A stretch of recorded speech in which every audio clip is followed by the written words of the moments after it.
Heck of a basketball game today. We just ran out of time. To go toe-to-toe with that team, they're so good. I mean, they're so talented. Dawn does a tremendous job coaching them, her and her staff. I couldn't be prouder of my team. I'm certainly disappointed in losing, but we're not in for any type of moral victories, but I'm awfully proud of how hard our kids played today and competed. I thought we executed extremely well, especially defensively. Offensively, the first half we struggled a little bit, but second half we came alive a little bit. Tori got loose, and we got her a couple of really good looks, and she knocked down some big shots for us. And the game comes down when you're going to play somebody in the top 2 or 3 in the country, it comes down to possessions. We had 2 transition baskets. We gave up under 3. And the play right before halftime, 7 points. I mean, those are 3 plays right there that if you just take care of everything, and let's say they scored on 1, you're still going to be right there and have a chance to win, if not win. And so, we got 10 offensive rebounds, 12 total, but 10 live ones. We got 4 points to show for it on second chance points. Just anxious, rushing a stick back that's right at the cup. I can go on and on about plays. They're all fresh in my mind, trust me. But at the end of the day, when you're going to place number 2 in the country, you got to make those plays for 40 minutes. And we made plays for about 39 tonight. And that's what happens. But talk about competing your tails off and competitive and fire, and what a crowd. I mean, how special was that today? 4th largest crowd in the history of the building. There's only 3 crowds larger on men's basketball. Only 3. I mean, I didn't hear it, but they said it was like church. They were asking people to move to the middle. That's what they do in mine if you're sitting on the aisle there and nobody wants to crawl over you. They ask you to move to the middle. I mean, that's just so special. And it's right here in Starkville, Mississippi, at Mississippi State. And I think it's here to stay. I think we'll have a great crowd on Thursday night for Tennessee. But awfully proud of my team. It's a tough day. Tough day. They just talk about the defense against South Carolina and what they were able to do.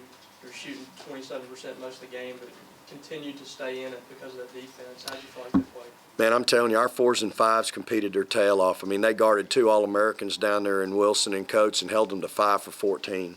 I mean, you have no idea how good those 2 are. I mean, they're just monsters. And this so good, so talented, and play so hard. They're physical.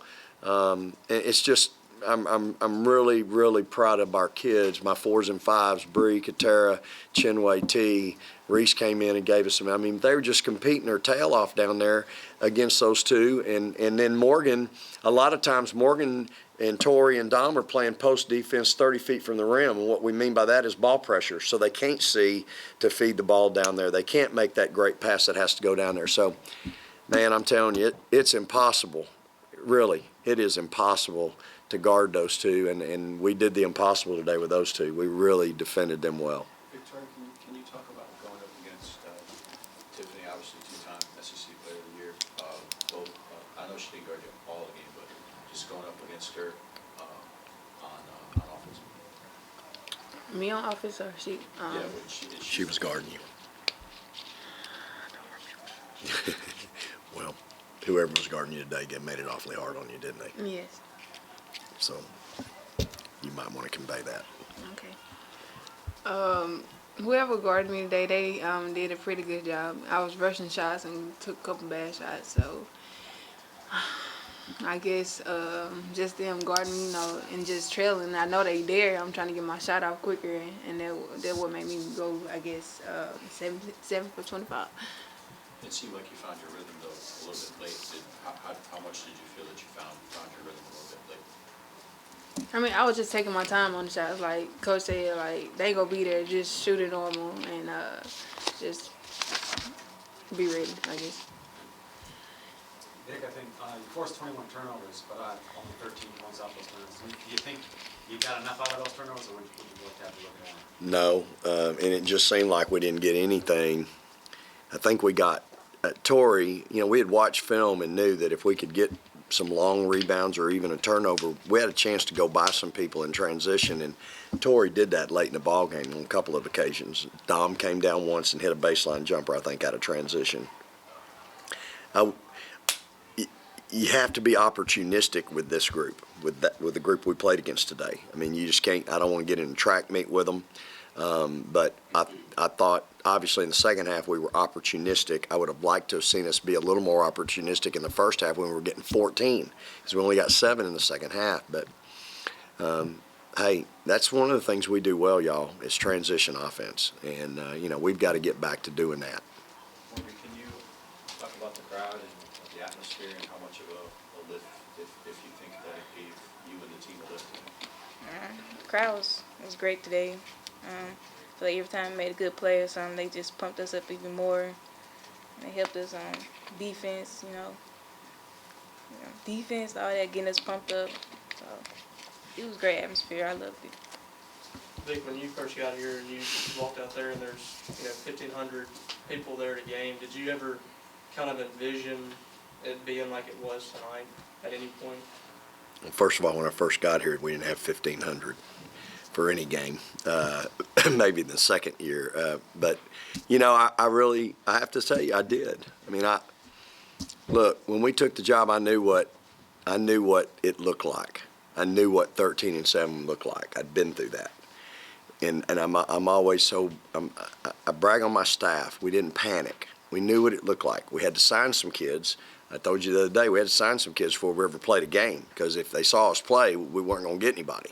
And that first class with Bree, Katera, Chinway, Dom was that first class. But I did. I believed it. I knew it could happen. I knew it would take some work, and I knew that we had to get our style of play established, and to do that we had to change some kids that we inherited, which they did, and I give them a lot of credit, but then get the kids that we knew could play the way we wanted to play. Again, I give our kids all the credit for people coming to see them play, because I think they enjoy watching our style. They enjoy watching how hard we play. They enjoy how tough we are and our physicalness and all those things. And then they also enjoy, when the game's over, the smile on these kids' faces and signing autographs and spending time and doing all those things. I think they're, my kids are approachable. So, yeah, I did believe it could happen. Sometimes we get caught up in a timetable. People think, well, it takes a coach X number of years before he can get his kids and his program. And you hear that all the time. I tried not to get hung up on a time frame, and I've said all along, we're way ahead of schedule, way ahead. But sometimes God's got a plan that some of us might not know about. And I say this all the time. He's really blessed us, blessed this program, blessed this university with some great kids, and blessed me with an opportunity to be here. And, we're just trying to get it done. That's all we do. We work every day. My staff works their tail off every day, and this time of year, we're grinding. When you reference that for a timetable of building a program, you lose the second-ranked team in the country, it kind of like a hard-fought game towards the end. What does it show you of where you need to still go to get to that type of place that where South Carolina is?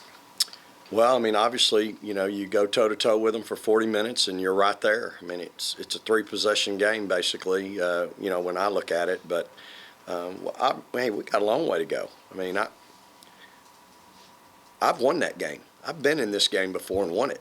I've beat number 2 in the country. For me, I know how far we got to go, and we still got a ways to go. But you know what? I look around that locker room, and I look at who I got on my team. I sure like it, and I ain't trading them for anybody. And I think as young as we are and as talented as we are, we got a great chance to continue doing what we're doing and continue to get better. Morgan, Coach Daly said that you guys affected them, and they were affected by the crowd, the atmosphere. How much do you think you guys affected them defensively? And then how much do you think they affected you by the defensive end? When I say you, I mean the team. I know Coach told me to get ball pressure on point guard, so I started picking up my defense. And we helped in a lot on their 4 and 5 player, so they really couldn't throw too many lobs. think that really affected them because that's their go-to. And yeah, you talking about they affected us on defense? Yeah, how much, if any, do you think that they affected you? Um, I'd say they affected us quite a bit. yeah. And they were, you know, obviously they chased Tori awfully hard. Tori made some tough shots. She got some clean looks that sometimes you don't know you're going to get them if you've been chased so hard all the time. You turn around and you're going, where's the defense? I mean, really. And I think they probably would say the same thing about our defense. We were pretty good today. But, you know, in this league, when you're open, this is open, you know, and that's a clean look. And so when you get the clean look, you got to, you know, Katera made a couple of big shots early for us, kind of loosened things up. The two she missed were just long. They were perfect. They're just long. Bree made some big shots for us in the second half a little bit. So they're a great defensive team. Dawn coaches them hard like I do defensively and demands of them. And, I mean, they're really good defensively. Jacob was a great player. She's going to get her points, but she seemed like she earned everything she had today. Just talk about Who? Mitchell. Oh, yeah. I mean, Dom did a great job chasing her, and she went 6 for 15. And between Dom and Tori, I think, getting mixed up every now and then on her, but they both really did a fine job on her. And I thought we contested her well. She's a big old guard. Gosh, she's so talented and just plays hard and physical. And but she's got that big-time jump shot. She's going to play at the next level, and she's a handful. You know, she's really ripped us, to be honest with you, her entire career. Today's the best job we've done on her, and she shot 40%. Talked about going toe-to-toe with the number 2 team in the country. What was the message to the team after the game? No more victories, but I'm awfully proud of them. I mean, I thought we competed our tail off. We talked about being resilient. We knew they were going to make runs in the game. We knew we were going to have a run or two in the game, which we did. I thought we answered everything they threw at us, you know.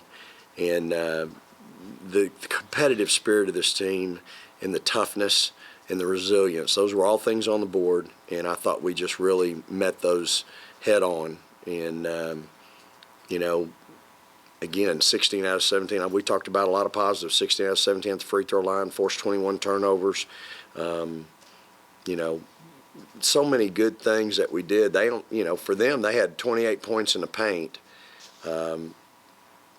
only 4 points off turnovers, but only 6 second chance points. And again, our 4s and 5s held their 4s and 5s to 5 for 14. It's just impossible to do. So I was really, you know, again, I'm disappointed that we lost. I try to educate them on where I feel like we lost the game, and at the same time, I want them to know how proud I am of them. You said ahead of schedule at this point, with all the things that you just mentioned. Are you doing a very good job of controlling your agonizing thing, your agonization, or that the victory was maybe just out of your reach with all the things that you did well? Well, I'm disappointed. Am I agonizing over it? Probably not agonizing over it. I mean, I got to get ready for Tennessee. You know, it's when you compete at this level in this league and tonight against number 2. And by the way, in a week they might be number 1. They got UConn coming into South Carolina, so they could very well be the number 1 team in the country. But I just, you know, I think you look out there on the floor, they had a bunch of seniors out there, juniors. I got a bunch of sophomores and freshmen, and a couple juniors, you know, at a time. But I'm awfully proud of my team, of our kids. I thought, you know, we only had 1 day of prep. Remember, I had a screwed up week. We had to play on Monday, then Thursday in Georgia, and then so we had to take Friday off. So we had 1 day of prep for this team. I'm awfully proud of how well our kids took the 1 day of prep and ran with it and executed a pretty tough defensive game plan, to be honest with you. Does this raise the bar for whatever you have coming out of this? Adam, it seems like everything we do, people just expect more, you know, and that's fine. You know, when I got here, there weren't too many expectations. And so that being said, I mean, you keep giving people a little taste, and man, it's like dressing. They want more, and that's where we are. I think it's just, and that's fine. Hey, I want it that way. My gosh, we had 10,000 tonight, and they walked there thinking, man, that team played great, and we're proud of them. Well, the next time when we get 10,000, if I get beat again, I want them walking out of here madder than heck, and I think that's where we are, and so from that standpoint, hey, this is what we're here. This is what I told them when they came here. Hey, you come here, this is what we're going to do. And I think everybody across the country saw today, recruits saw, I had recruits here, recruits that were watching on TV saw, this is Mississippi State, the number 10 team in the country with 10,000 fans. I'll ask anybody in the room to go see who else across the country had 10,000 fans for their women's basketball game today. I'm going to say we were in the top 5. And you can even throw in Saturday. And I think this is where we are. I think we're going to average 6,000, 7,000 fans this year. And I think this is the norm. And so that's okay. Any other questions? All right, thanks, ladies. Thanks for Thanks, y'all. Thank y'all very much.